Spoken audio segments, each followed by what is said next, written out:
Мы сейчас находимся на севере Таджикистана, в городе Исаравшан. Здесь одна из достопримечательностей – это комплекс Хазрати-Шох.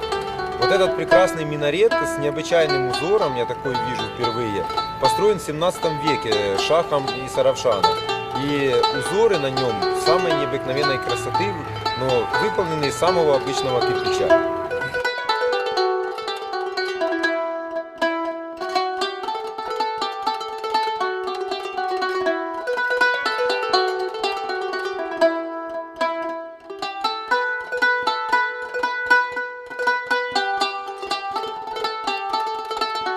А прямо под этим красивым минаретом находится мавзолей шаха Исаравшана 17 века.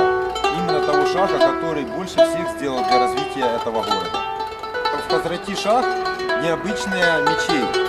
Она выполнена из дерева и из глины, и деревянная крыша, навес, украшены очень необычными узорами. В других местах такое не встречается.